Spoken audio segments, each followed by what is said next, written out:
Dearly hated, we gather here today to mourn the loss of Tickery Talk, also known as TikTok. From doom scrolling to doxing shitty influencers and one-time viral users, TikTok was there for us. They completely warped our minds, promoting short attention spans, while we praise and/or send death threats to famous TikTok influencers. COVID wasn't the only good thing to come out of 2020. It was TikTok's peak comedy too. They had our depressed, feeble minds eating out of the palm of their renegading hands. We will miss you, TikTok. TikTok is survived by RedNote, a long-distance cousin. They only speak Mandarin, so I think you guys need to learn that. But yeah, other than that, they don't know what you're saying, like, at all. And with that, let us say a prayer in memory of TikTok. Please bow your heads. Hit or miss? I guess they never miss, huh? You got a boyfriend? I bet he doesn't kiss ya. He gon' find another girl and he won't miss. Hey yo, fuck TikTok! Oh my Zuck. This is pathetic. All of you. I was here first. I was everything that every other app could have been in 2010. You've got a lot of gall coming here considering that you stole my stories. And when you thought you beat me out, you stole TikTok's idea of short second videos. The fuck is a reel anyway? A reel is film? So like in the old days you would have film of a movie on a spool and it would just go, round and round, and then when you play it, it's how they made movies in the old time, it's just a little bit of it's a photography thing, really. Wait, what? Yeah, can you say that again? I'm sorry, what? Well, you talked for more than 10 seconds. Yeah, you immediately lost me. What are you all saying? I was explaining how a reel is geared toward Instagram's thing. So like how they took TikTok's thing, like they made it into their own thing with like their own direction under their own like theme and like topic of photography. Why are we talking about this? I don't know. Did you all seriously forget what made you mad? What made me mad? I'm not mad. Are you mad? Yeah, no. Hey, what's your name, by the way? I'm Snap. Instagram. My friends call me IG. Oh my Zuck, you both have such short attention spans. You both get angry immediately and want to fight just so you can feel any emotion other than bored because all you do is mindlessly scroll on your medias. The hell is she on about? I don't know, man. I don't know who she is. Hey, I'm Snap, by the way. Oh, hey, man, IG. What the fuck? Oh, man, TikTok died. Holy Zuck, man.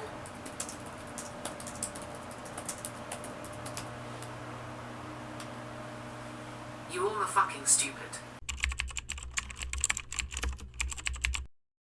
Hi everyone, my name is Carrie. Welcome to my channel. If you're new here, hi, welcome, hello. I gave you another welcome. And if you're a returning viewer, then you know that I like to usually aim my content towards reading vlogs, book reviews, movie reviews, book adaptations of movies, book adaptations of TV shows. I like drawing. I do draw with me, so you can check those out. Those are my favorite things to do. And I also just love to draw my own characters because I'm a little selfish like that.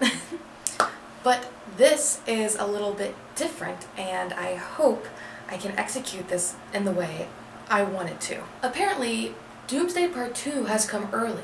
On Saturday, January 18th, TikTok became inaccessible to millions of its users. Every time someone goes onto the app, a notification pops up talking about the ban that the US government has placed upon TikTok. I was aware of, the ban coming, but I didn't know how fast it was coming.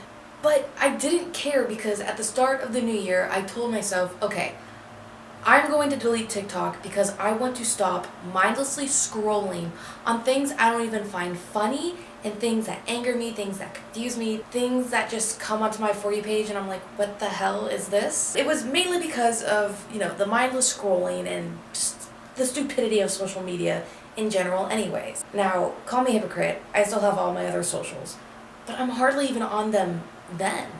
And I still even find myself scrolling time to time on Instagram Reels or Facebook and YouTube Shorts. And what's in common is that all these apps have picked up on the mindless doom scrolling that TikTok perfected. That's what made TikTok unique. So I'm filming this on Sunday, January 19th.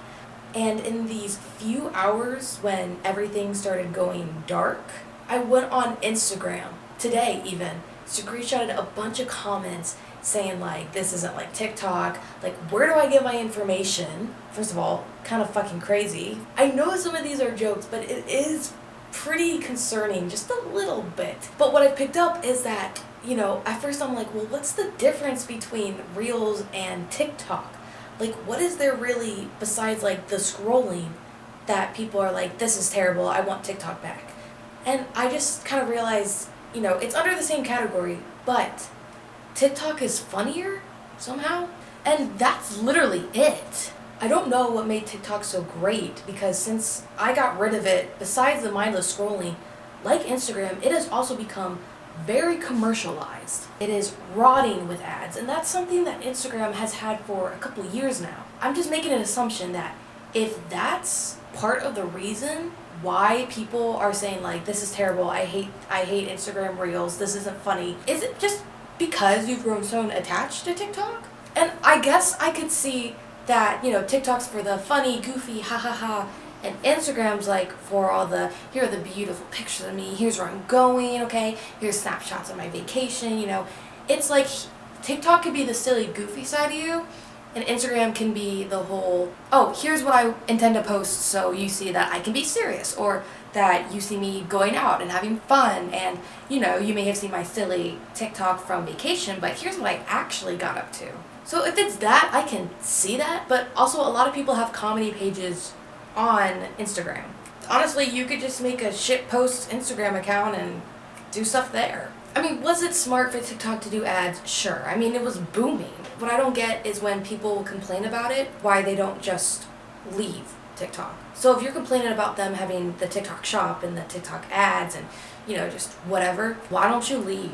Like, why don't you get off? And I'm not saying this as someone who's like, I am kind of baffled. But it's like, I know why, but also just like, why? And I don't want to sound superior here. I don't want to sound like I'm better, but why can't you just leave?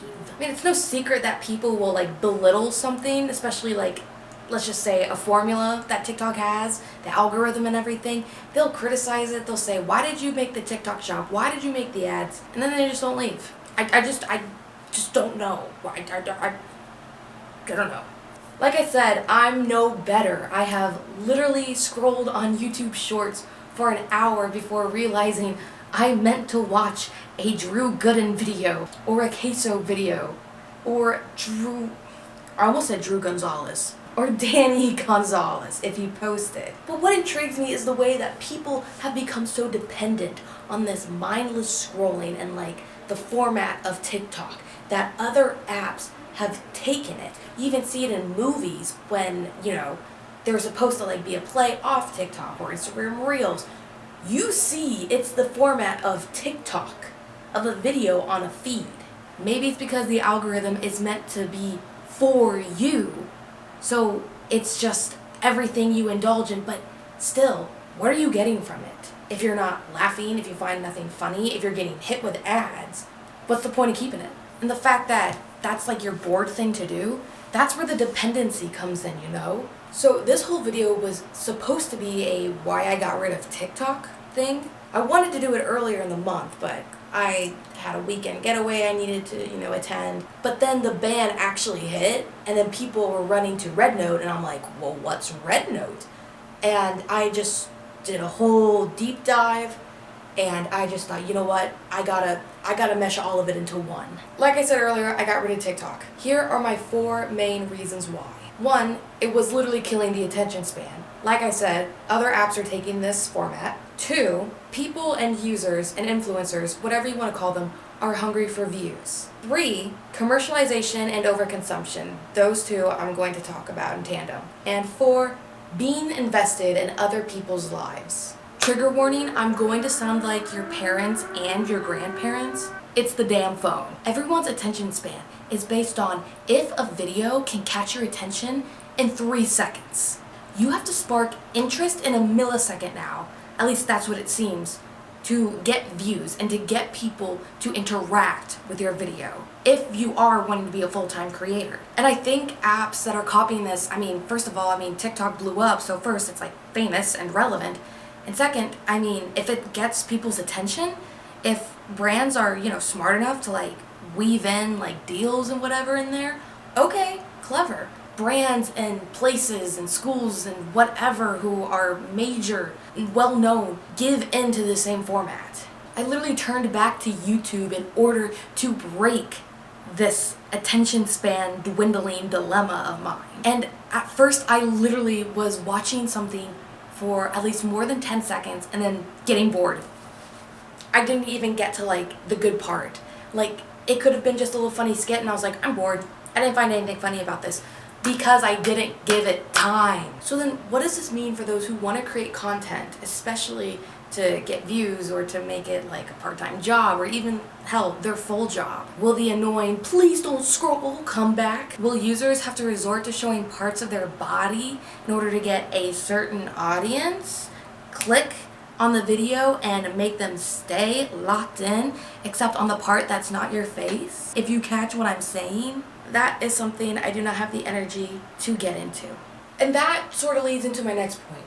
Because people, influencers or not, just simple-minded folk like me, are hungry for views. I say this as a small content creator who liked making trends on TikTok, when something funny would come out and you can fit it into your niche. I'll come out and say it. We all want to be the Britney Broskis of the world. And she was able, from that kombucha soda video, to market her comedy in such a way that is like absolutely splendid. Like I don't even know where she would have to begin. But for example, way back when on TikTok, I started out getting viral actually because I drew something, but in that video, on the text I had said, if you duet this, I will draw you. And I got such amazing replies and feedback from it, and I got to see so many duets of people in their cool little cosplays or even some personas, I'm not gonna lie. But still, it was fun, it was cool, and I felt like I could make something from this. But also, I'm not someone who does well with a lot of attention, which is weird considering I have this secret YouTube channel. But anyways, I digress. And yet, when I didn't know how to draw everyone I duetted, picking and choosing who I got to draw and then post, I burnt out. It wasn't such a, not a burnout, but I was just well, I don't want to do this. This is too much. This is too much for me. And so obviously I stopped. But up until a few months ago, I still had random comments on my silly nonsense TikToks asking when I was going to draw them. Or kind of mocking me oh, if you duet this, I'm gonna draw you. Obviously, I'm not gonna do that. It was a one-time thing where I was wow, I got more than 2 likes. Way more than 2 likes on a video. That's awesome. But I, didn't want to upset people, and so I just stopped. Which is not a good thing to do. But, in the sense that this is harmless, yeah. It just seems that now people will do anything for views and interactions on a post. We live in an age where there's clickbait and rage bait. Basically all one and the same, but then rage bait is lying to get people angry, so then you can get comments, you can get likes, dislikes, something to at least boost your video or, make it so hated that it finds its way into an audience. It's just, I got tired of it, all fake, and you just get mad for no reason.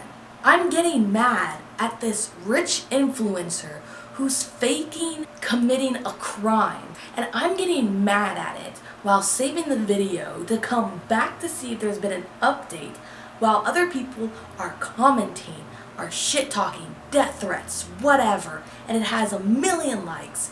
I'm just making them richer. I am adding to the anger that fuels them to post more like that and get so much money that I'm gonna stop talking about it now because I'm getting angry. They don't care.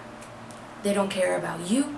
They don't care about what you say. All they care about is that you are getting them engagement, likes, comments, shares, whatever gets them the bank. And with this, these influencers, not even just rage bait ones, of course, are also promoting brand deals. So maybe if an influencer does have clickbait or rage bait and you go on their account to see if there was a follow-up or anything, what do you see but a fucking ad for Bloom or BetterHelp, which is actually a very terrible program. And with this, they are promoting overconsumption. And I'll explain why these two are really much connected. So from being wealthy from all these videos that influencers are getting you to click on, they are able to buy all these face washes, all these little kitchen gadgets, and these booty cleaning tools, or whatever. Things that you do not need. Also, something that pisses me off is that it's always aimed at self-care. But you don't need jade hairbrushes to stimulate your scalp or give you a hair massage. You can do that for 5 minutes on your head with a regular brush. You don't need ice rollers to depuff your face. Use an ice cube and a hand towel. Sabrina Carpenter does that. You don't need cute little heart sponges to wash your face off. You could literally use a paper towel. It's textured. You don't need all these moisturizers for your hands or ice molds for your shitty sugary thing you call water. Those self-care videos, they're all just Amazon storefronts. I can't remember which video of overconsumption I watched. If I find them, I'll link it in the description. It was so good because it revealed to me that, oh my god, yeah, these are all just linked in my Amazon. But when you go to that influencer's Amazon storefront, it's most likely that they have a deal with the brand or with the company, whatever they're selling that's useless, because they're gonna get a share of that. And if they send you a link, or if it's something automated in replies, then it's not genuine. It's an automated deal just so they can get your money. So no, you do not need to buy the huge glass jar with a spout off an influencer's Amazon storefront because you saw her put a huge thing of concentrated black iced coffee into it. No, you don't need to do that. And on the self-care route, once you get a play-by-play of this beautiful, dreamlike, and disciplined lifestyle of skincare and morning routines, night routines, you become infatuated with that influencer's life. You want to see their vlog to the park, to the spa, to a bookstore. Hell, you want to see them go to the gyno. And when you find a video of such, influencer or not, who's trying to be so aesthetic and pretty, you go to their account. How do I know this? Because I have done it. I live for some of these videos, honestly, but they all have to be fake. Do you really think they're taking a shower, stepping out and stopping, playing it back just to show what shampoo they're gonna shower with? No. So much of what happens in the world and celebrities' lives and politics and God knows what else, it's all put under a microscope and blasted all throughout everyone's For You pages. Justin Baldoni versus Blake Lively, Becky Hill clout-chasing Sabrina Carpenter and Barry Keoghan's breakup, and mommy influencers like Nurse Hannah, who is making a huge roundabout right now, at least. I don't know. Is she safe now since TikTok is gone? And also, what about the mom influencers like that Ren and Eleanor user? I think the mom's name is Eleanor, but she basically exploits her little girl and has her posts show her daughter in these provocative, possibly promiscuous stances or poses, or I can't even get into it. It's so ugh. I think society loves to have a villain. We love having someone to blame for wrongdoing, and we don't realize that we're feeding the fire. We are doing wrong by giving these people more attention and hating on them. And if that attention is from viewers who want to see that person fuck up, count me out. I can't do it. That's just so, why? it's still, you're just so invested into someone who doesn't care about you, who doesn't know you. I had to stop myself and think, like, why am I doing this? Like, why do I care about some of these stupid things that are so, like, rage bait, or just things that I can't actually jump on? Because I will say there are some positives as in arising situations and talking about certain things on TikTok that people in power won't talk about. I will say there is a positive to that. It's like everyone has a million receipts. Everyone is doxing each other just to capture the villain, just to take them down. But then, is this real emotion sometimes? Are we just saying stuff just because other people are saying it? I don't want to say this is all conformity. I want to do the right thing. I just don't want us as a society, as a generation, to say that and then just scroll just because everyone else is doing it. Okay, now that I'm off that high horse, what the heck is RedNote? So sorry if I pronounce this wrong, but RedNote, also known as Zhuangzhu or Little Red Book, it is an app that TikTok users have retreated to because of the ban. And TikTok users are declaring themselves on RedNote as TikTok refugees. Maybe it's just me, but since TikTok had such a range of reaching other countries who were having problems of refugees, or, you know, with citizens who needed refuge because of terrible things happening in their country, those who live in America who, like, promoted those things, you know, they're not really seeking refuge. I don't know. Now that I'm saying it out loud, I think it makes me sound a little too soft. I don't know if it's a good point. Just something about it doesn't feel right. Let me know what y'all think. Oh, and this is ironic. Some American user on RedNote called Savannah, I just got this from a news source, she stated that in a video she posted to RedNote, she said that Americans need to behave because everyone in China is being so kind to us as we colonize their cutesy-tootsy app just because our government sucks. Does history repeat itself or what? Or is this the pot calling the kettle black? In an article from CBS News written by an Emmett Lyons, TikTok is not available to those in China. So that's why in 2013, you know, something like RedNote was made. And actually, RedNote was aimed more towards women with a Pinterest-like format. And I've seen photos of RedNote, and it's true, it looks like Pinterest. But it usually just had fashion stuff, like clothing, makeup, just kind of stuff like that. Things you actually could find on Pinterest. I will say, there is something I do kind of like about the whole exodus to RedNote from TikTok for American users. And that's everyone kind of teaching each other Mandarin and English. Americans are teaching the Chinese users slang, and the Chinese users are teaching the Americans Mandarin and slangs in their language. Another pro is that Duolingo tweeted out just how many new users were learning Mandarin, or how many, like, recent users started learning Mandarin. Although the tweet was kind of to me. Again, maybe I'm just too soft. Duolingo said that people are now learning Mandarin out of spite. And I'm guessing that just kind of connects to the whole US government thing that people are talking about, like downloading RedNote, going there out of spite for the US government. I mean, I just think you should learn things if you want to learn them, instead of it being a huge fuck you to the government. Speaking of saying fuck you to the government, the people in China can't. Yeah, you can't do that in China. So they have freedom of speech, but it is heavily regulated with rules and specific demands and limitations.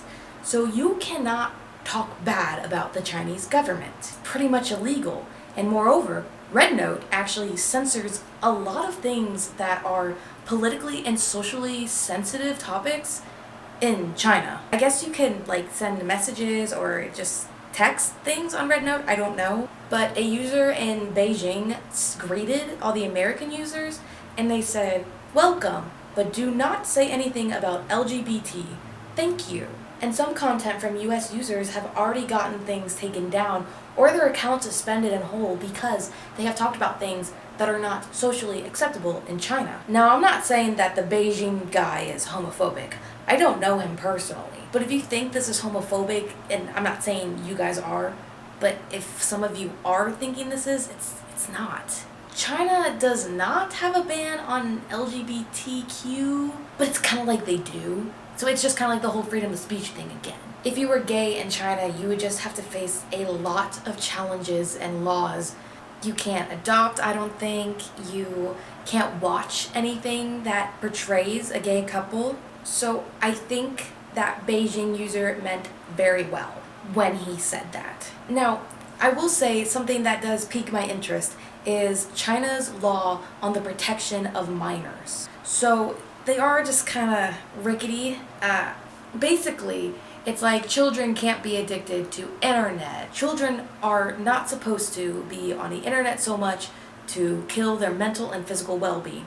That's basically the most simplified version of it I can explain it as. But it makes me think that if minors are not allowed in China to be online, then I think that does a good thing to have American users content taken down if they're posting their children. Just because of everything I talked about before, I'm not going to post my kids online, especially with the, audience that likes seeing little kids. So maybe all the mommy influencers will finally get kicked off and realize that they need to stop exploiting their child to get them a good childhood. With the end of TikTok and the rise of RedNote, I just feel like there's a lot of positives and negatives. And I can't meet it in the middle, which isn't surprising because when the hell have we ever met in the middle? And I mean we as in a society, as a generation, as a species. I know I'm sounding a little like a philosophical asshole, but I mean it. It's an impossible task with the real world when everyone is scrolling on their phones and think they've learned something new, and maybe that's a good thing or maybe it's a bad thing because then it's just nonsense, or it's just taking someone's opinion as fact. I know I'm getting preachy about this. I know, and like I said, I am not better than anyone, trust. I'm no better than anyone by picking up a book, reading it, and being like, I'm reading a book because I'm smarter than you because I don't scroll on my phone. I doom scroll sometimes. I've said that. And I know it's not good. And sometimes we do just need to let our minds melt and just kind of go blank and filled with static. But I know that it is also so unhealthy as well. Like for your mental health, especially. And that is something that, I'm okay with my mental health. Really, I am. But then I'm just like, scrolling on my phone and I'm like, damn, I could be doing so much more right now. And I hate myself because I'm glued to this format of scrolling and scrolling and scrolling, trying to find something to give me that spark of dopamine. I could go exercise. I could learn something new, and that's what I'm trying to convey here too. Of course, you can have your I'm tired, I just need to let my mind go blank kind of thing, and watch whatever you want, a movie, a TV show, the format of scrolling, Instagram Reels, Facebook, a shit posting somewhere, I don't know. But I think that you need to start somewhere if you do want to get off the doom scrolling or the dependency on it. You can read a book, you can write a book, you can draw, you can learn how to crochet, you can collect something, you can journal even. Just writing down your thoughts. Writing has been such a huge part of my life for me that even just not being creative, just writing down my thoughts and feelings, it's great. I love it. And with learning something new like crochet or drawing, you can find videos on YouTube and you're like, but you're still on a screen and you're still kind of scrolling around to find stuff, but you're learning. You are opening a new part of your mind and it's awesome. It's just the feeling of learning something new, like with your hands, with hands-on experience. It's awesome. It's so cool and it's so rewarding to see your progress. I've been wanting to learn ASL fully, and that's a New Year's resolution of mine that's personal, and I want to get on it. And there is this guy who I get hooked on his videos. I'm like, I'm gonna learn ASL tonight, all of it tonight, like that. Anyways, whatever you decide to do, make it you, and you can post about it, but you can make it all for you. You don't have to make it pretty. You can if you want. You don't have to make it clean. You can if you want, but it can be as messy and as beautiful as well because it's being made by you. You don't even have to post it. That's another beautiful thing. It's yours. and it's your little secret if you want. Well, that's all I have for today. If you kind of liked this format of this video, I kind of do want to get into the commentary side of some things. So if you like that, please like and leave a comment down below, maybe on some things you agree with me on, maybe disagree, or maybe some info that I totally missed, because I'm just kind of talking like just how I see it as like a person who cares about their mental health and well-being, and cares about others' mental health and well-being. Thank you so much for watching. If you want to stick around here and know me better, hit the subscribe button, and I will see you in the next video. Bye!